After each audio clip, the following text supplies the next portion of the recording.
Alors, nouvelle déclaration choc de Fernando. Il estime être le meilleur pilote en F1 cette année.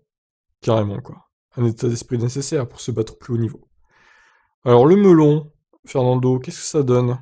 Melonzo, on l'appelait dans les années 2000, 2010.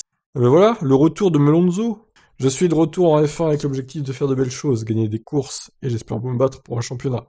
En 2021, on sait que le règlement restera le même, donc il n'y aura pas de miracle. Mais on pourrait avoir une chance en 2022, avec la volonté de bousculer la hiérarchie grâce au nouveau règlement. Nous voulons être une des équipes qui surprend tout le monde, et il faudra travailler dur cette année pour y parvenir. En attendant, il revient sur un plateau de F1 qui n'a possiblement jamais été aussi pointu, et il est heureux de faire partie des champions du monde composant la grille aux côtés de Lewis Hamilton.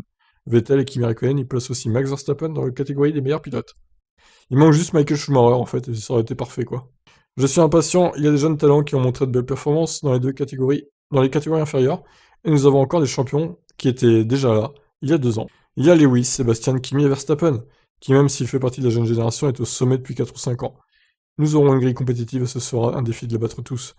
Mais Alonso veut quand même y parvenir. La question lui a ensuite été posée de savoir s'il était aussi bon que ses pilotes qui trustent le sommet de la F1. L'Espagnol a rétorqué, une réponse dont lui seul a le secret. I'm the best. Victime d'un accident de vélo cet hiver, Alonso s'est vite remis. Malgré une mâchoire fracturée, il pilotera avec des plaques pour fixer ses os cette saison, mais ne s'attend pas à voir sa saison perturbée par des conséquences de l'accident. J'ai été chanceux finalement, j'étais inquiet quand c'est arrivé, car j'ai attendu toute la deuxième partie de l'année dernière. On se prépare, il y a la présentation de la voiture, les premiers essais, etc. Puis vous vous retrouvez dans un hôpital sans savoir combien de temps il faudra pour vous remettre. Heureusement, la première réponse des médecins était que je serais en forme en 1 semaine ou 10 jours. J'ai dû rester chez moi 1 semaine sans faire trop d'activité physique, mais après ça, j'allais très bien. Ça ne va pas du tout comprendre ma saison à venir, donc je me sens plutôt chanceux finalement. Ben, heureusement que ça comprenait pas sa saison, ça aurait été moche qu'il puisse pas participer à la saison du coup. Qui pour remplacer Alonso? Ça aurait été le news choc là. La question de cette intersaison. Ils auraient mis Kiat, ça se trouve. La blague. Bref, la question de toute façon ne se pose pas.